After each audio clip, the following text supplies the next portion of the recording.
नमस्कार दोस्तों, बहुत बहुत स्वागत है आप सभी का गवर्नमेंट एजुकेशन में। मेरा नाम है जितेंद्र, आप सभी का स्वागत करता हूं। तो दोस्तों, इस वीडियो में हम ग्रुप टू सब ग्रुप फोर की जो अभी नोटिफिकेशन जारी हुआ है, तो इसमें जो एग्ज़ाम हुए थे लास्ट टाइम, तो उसमें जीके के क्वेश्चन हम डिस्कस करने वाले हैं। बहुत ही आसान से क्वेश्चन पूछ लिए जाते हैं और इसमें काफ़ी कम संख्या में जो है वो वैकेंसी निकाली गई हैं। पहले जो निकाला गया था लास्ट टाइम करीब उसमें 2000 थी, तो इसमें बहुत ही कम निकाली गई हैं। तो आपको प्रिपरेशन भी अच्छी सी करनी रहेगी। बाकी आसान क्वेश्चन, बहुत आसान से क्वेश्चन पूछ लिए जाते हैं। तो यहाँ पर हम देखेंगे कि कहाँ कहाँ से क्वेश्चन पूछ लिए जाते हैं, क्या कैसा स्टैंडर्ड रहता है क्वेश्चनों का। ओके, तो देखिए फर्स्ट क्वेश्चन की तरफ मूव करते हैं। उत्तर पूर्व मानसून सबसे पहले निम्न में से किस राज्य को प्रभावित करते हैं? तो बहुत ही आसान सा क्वेश्चन है ये तो। अगर हम इंडिया के मैप की बात करें तो ये देखिए यहाँ से कुछ इस तरीके से ये जो है हमारा इंडिया का मैप है।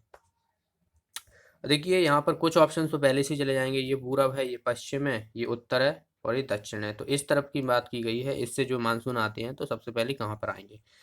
तो सिक्किम तो यहाँ पर है, इधर जो है हिमालय है, ठीक है। तो इसमें तो आने से रही।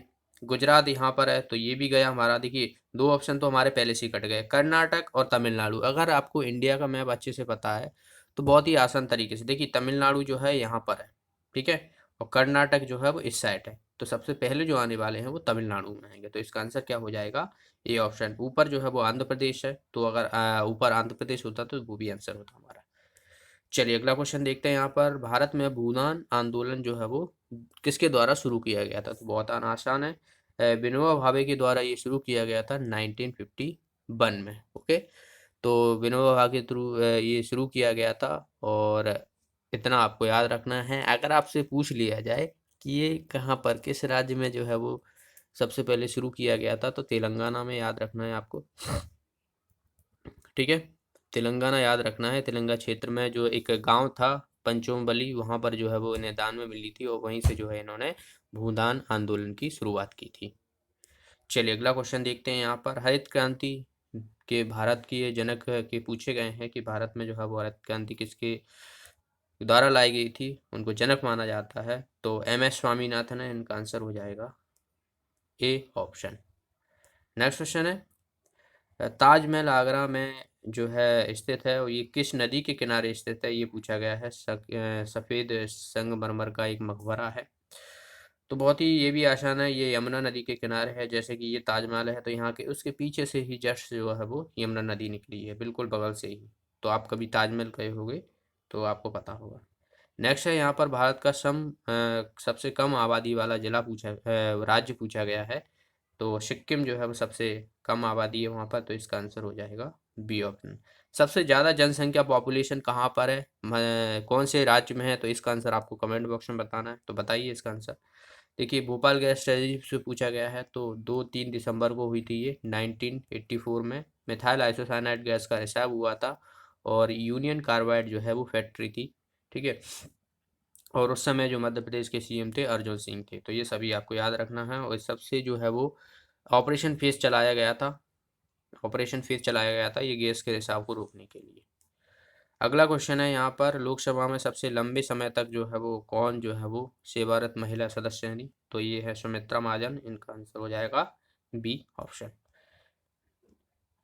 नेक्स्ट क्वेश्चन है, यहाँ पर देखिए पीवी सिंधु भारत के किस राज्य से है, जो कि एक बैडमिंटन खिलाड़ी हैं, ठीक है। बैडमिंटन खिलाड़ी हैं। अब देखिए बैडमिंटन खिलाड़ी हैं तो ये क्वेश्चन दरअसल जो है वो चेंज कर दिया गया था। क्यों चेंज कर दिया गया था? क्योंकि इसमें जो ऑप्शन जो है वो गलत दिए हुए हैं। ये दरअसल हैदराबाद से बिलोंग करती हैं और हैदराबाद जो है वो कहाँ पर है? तेलंगाना में है। तो यहाँ पर देखिए तमिलनाडु, आंध्र प्रदेश, केरल, कर्नाटक ये सब दिया हुआ है। तो ये सब जो है वो गलत हो जाएगा इसका आंसर। चलिए अगला क्वेश्चन देखते हैं। नेक्स्ट है यहाँ पर ये दरअसल जो है वो उस समय करंट अफेयर्स के हिसाब से है। आकांक्षा परियोजना मध्य प्रदेश के किस जिले के आदिवासी छात्रों को बढ़ावा देने के लिए एक ई लर्निंग मंच है? तो ये डिंडोरी से है। तो अगर आपसे आगे पूछा जाए तो याद रखना है आपको। ये भी 2016 का है, तो इसे याद रखने की जरूरत नहीं है, करंट अफेयर्स का रिलेटेड क्वेश्चन है ये। नेक्स्ट है यहाँ पर सिंगरौली में संचालित सभी प्रमुख सक्रिय कंपनियां भारतीय उद्योग से संबंधित है। तो सिंगरौली से आप ऐसे भी याद रख सकते हो कि इसे जो है मध्य प्रदेश की ऊर्जा राजधानी के नाम से जाना जाता है। तो ये भारतीय ऊर्जा उद्योग से संबंधित है, तो इसका आंसर हो जाएगा ये ऑप्शन, जो कि मध्य प्रदेश का सबसे पूर्वी जिला भी है। भारत का जो मानक 82.5 डिग्री जो गुजरता है, ये सिंगरौली से गुजरता है, तो ये भी आपको याद रखना है। नेक्स्ट है अ, बांधवगढ़ राष्ट्रीय उद्यान के बंगाल टाइगर में से एक, जो कि नेशनल जियोग्राफी मैगजीन में कवर पर दिखाई थी। तो ये पूछा गया है कि कौन सी थी, वो तो सीता। तो इसका आंसर हो जाएगा सी ऑप्शन। अगला यहाँ पर भारतीय पहली बोली फिल्म है, यानी बोलने वाली जो फिल्म थी वो कौन सी थी। तो आपको दोनों ही याद रखना है। एक तो पहली फिल्म जो बोली नहीं जाती थी, फिर बोलने वाली थी, तो उसको भी याद रखना है आपको। तो आलम आरा जो थी वो पहली जो थी बोलने वाली, और साउंडलेस जो थी वो हरिश्चंद्र थी। तो इसका आंसर हो जाएगा सी ऑप्शन। अगला है तबलगी इज्तिमा, ये जो है वो कहाँ पर आयोजित किया जाता है। तो ये भोपाल में आयोजित किया जाता है। इसका आंसर हो जाएगा बी ऑप्शन। नेक्स्ट है यहाँ पर निम्नलिखित प्रधानमंत्रियों में से कौन मध्य प्रदेश में पैदा हुए थे। तो बहुत ही आसान है, अटल बिहारी वाजपेयी जो हैं ये पैदा हुए थे। ये ग्वालियर से संबंधित हैं। ओके, याद रखना है। इनके जो है याद में सुशासन दिवस के रूप में जो है वो बनाया जाता है। कब बनाया जाता है, इसका आंसर आपको बताना है। ठीक है, सुशासन दिवस। तो सुशासन दिवस से ये पूछ लिया जाता है। ठीक है, तो आपको याद होना चाहिए कि सुशासन दिवस जो है वो कब मनाया जाता है। नेक्स्ट है यहाँ पर भारत के कानूनी जो अधिकारी होते हैं वो कौन होते हैं। तो अटॉर्नी जनरल होता है, जो कि अभी जो है वो कौन है, के वेणुगोपाल। तो इनका नाम भी आपको याद रखना है। तो इसका आंसर क्या हो जाएगा, अटॉर्नी जनरल। नेक्स्ट है यहाँ पर विश्व का सबसे बड़ा भूख हड़ताली कहा जाता है। तो विश्व में पूछा गया है, याद रखना है। तो इनका नाम है इरोम चानू शर्मिला। ओके, तो बी ऑप्शन जो है इसका आंसर हो जाएगा। नेक्स्ट है यहाँ पर भारत के किस राज्य को विश्व बैंक द्वारा सर्वाधिक ऊर्जा बचाने वाले राज्य की सूची में सीट पर। तो उस समय ये भी करंट है, आंध्र प्रदेश रहा था इसमें। करंट अफेयर्स का है ये। तो 2 से 3 क्वेश्चन जो है वो करंट के हमें अभी देखने को मिले हैं। नेक्स्ट है यहाँ पर मध्य प्रदेश का सबसे व्यस्ततम हवाई अड्डा कौन सा है। तो ये देवी अहिल्याबाई होलकर है। तो इसका आंसर हो जाएगा सी ऑप्शन, जो कि इंदौर में स्थित है। अगला है यहाँ पर कि प्रसिद्ध लोकनाट्य गरबा ये किस राज्य से संबंधित है। तो बहुत ही आसान है, गरबा गुजरात से आते हैं। तो इसका आंसर हो जाएगा सी ऑप्शन। गुजरात जो है वो उसकी कोस्टल लाइन जो है वो सबसे अधिक है, मतलब तटीय जो रेखा है भारत के सभी राज्यों में से तटीय रेखा जो है वो गुजरात की सबसे ज़्यादा है, थार। ओके, चलिए अगला क्वेश्चन देखते हैं। लोक सेवा संघ का आयोग के वर्तमान अध्यक्ष पूछे गए हैं। तो अभी जो वर्तमान में है उनको याद रखना है। तो अभी वर्तमान जो है वो प्रदीप कुमार जोशी हैं, याद रखना है, प्रदीप कुमार जोशी। नेक्स्ट है यहाँ पर राजस्थान का पशु कौन सा है। तो राजस्थान में रेगिस्तान है, और रेगिस्तान में ऊँट चलता है। तो ऊँट जो है वहाँ का राजकीय पशु है। अगला है मध्य प्रदेश के विशेष आर्थिक क्षेत्र हैं। तो special zone, special economic zone है, तो ये जबलपुर आता है। तो इसका आंसर हो जाएगा ए ऑप्शन। नेक्स्ट है यहाँ पर पंडित हरि प्रसाद चौरसिया एक हैं। तो ये बजाते क्या हैं। तो ये जो है वो बांसुरी वादक हैं। सोमनाथ मंदिर कहाँ पर है। तो सोमनाथ मंदिर जो है ये गुजरात में है, याद रखना है, गुजरात में है। और मध्य प्रदेश में जो भोजपुर है उसे भी सोमनाथ मंदिर कहा जाता है, भोजपुर। ओके, राजस्थान जिले में पड़ता है वो। तो इसका आंसर तो हो जाएगा ए ऑप्शन, गुजरात में। तो ये थे कितने क्वेश्चन है, ये 25 क्वेश्चन पूछे गए हैं जीके के। आप देख सकते हो बहुत ही आसान से क्वेश्चन पूछे गए हैं।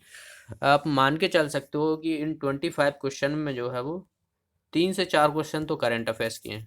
ठीक है, ठीक है, 3 से 4 क्वेश्चन करंट अफेयर्स के हैं। बाकी जो है ऑलमोस्ट सभी स्टैटिक हैं। देखिए सभी स्टैटिक हैं, सब टोटली जो है वो स्टैटिक जीके पूछा गया है आपको, अलग अलग जगह से।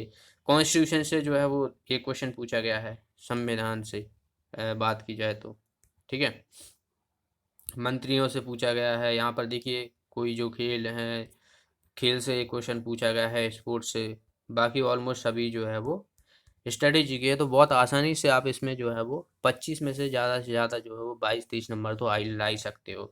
ठीक है, तो आप अपनी प्रिपरेशन को जारी रखिए। बाकी वैकेंसी काफ़ी कम है कि ऑलमोस्ट जितनी भी वैकेंसी निकली है उसमें ज़्यादातर सीपीसीटी मांगा गया है। पर यहाँ पर देखिए सीपीसीटी 1 साल से करीबन तो हुआ नहीं है। तो ये भी उसमें एक चीज़ लिखी हुई है कि जो 2015 में ये स्टार्ट हुआ था सीपीसी, तो उस तरीके से अनिवार्य है। अब जो पहले वैकेंसी आई थी तो उसमें वैध कार्ड लिखा था, वैध स्पोर्ट कार्ड होना चाहिए। पहले क्या होता था, सीपीसीटी कार्ड जो है वो 2 साल के लिए होता था, अब जो है वो 4 साल के लिए कर दिया गया है। अब जो पहले वैकेंसी निकली गई थी उसमें लिखा था कि वैलिड जो है वो स्कोर कार्ड होना चाहिए, एक्सपायर नहीं होना चाहिए। अब इसमें ऐसा कुछ लिखा नहीं है, तो इसमें थोड़ा डाउट होता है कि वैलिड मांगा है, क्योंकि 1 साल से एग्ज़ाम हुआ नहीं है। तो ऐसा भी पता नहीं कि कर दिया जाए बाद में जो भी एग्ज़ाम है, या फिर बाद में ले सकते हैं सीपीसीटी का, तो ऐसा भी नहीं लिखा है। क्योंकि पटवारी के एग्ज़ाम में लिखा था कि 2 साल के अंदर जो है वो अगर पटवारी बन जाता है तो उसे 2 साल के अंदर जो है वो सीपीसीटी क्वालिफाई करना पड़ेगा। तो इसमें ऐसा भी नहीं है, तो काफ़ी थोड़े डाउट से हैं इसमें। बाकी जैसे ही कंफर्म होता है कुछ चीज़ें तो आपके लिए बता दिया जाएगा कि बिना सीपीसीटी के और सीपीसीटी के जो है वो क्या क्या फॉर्म है इसमें डाल सकते हैं। ओके, तो वीडियो अच्छा लगा तो वीडियो को लाइक और शेयर ज़रूर करें। और आगे की जितनी भी शिफ्ट हैं तो उनको हम डिस्कस करने वाले हैं। मैथ्स के क्वेश्चन हैं, साइंस के क्वेश्चन है। साइंस के क्वेश्चन बहुत ही आसान क्वेश्चन हैं, जितने भी मैंने कराए हुए हैं साइंस के क्वेश्चन, अगर आपने सारे क्वेश्चन देखे हुए हैं तो वो आपको आसानी से बन जाएंगे, इतना मैं गारंटी देता हूँ। बाकी थ्योरी के हम जल्दी जो है वो प्रोवाइड करा दिए जाएंगे, थ्योरी के धीरे धीरे करके टॉपिक वाइज। और मैथ्स है तो मैथ्स के भी हम यहाँ पर सॉल्यूशन करा देंगे इसके। बाकी और भी एग्ज़ाम है सभी के आपको प्लेलिस्ट मिल जाएगी, कांस्टेबल, एसआई, और जो पिछले सालों में हुए हैं सभी के, फॉरेस्ट गार्ड, जेल प्रहरी, आईटीआई ट्रेनिंग ऑफिसर, इन सभी के जो है वो प्लेलिस्ट मिल जाएगी। आप तो वो भी देख सकते हो, जिससे आपको आइडिया हो जाएगा कि किस तरीके से आपको प्रिपरेशन जो है वो अपनी जारी रखना है। तो वीडियो को लाइक और शेयर करना बिल्कुल ना भूलें। जो भी साथी नए हैं चैनल को सब्सक्राइब कर लें, और बेल आइकन बन के आएगी तो उस पर भी जरूर क्लिक कर लीजिएगा, क्योंकि उसी के माध्यम से आपको वीडियो का नोटिफिकेशन मिलेगा। तो मिलते हैं अगले वीडियो में। Thanks for watching the video. Have a nice day.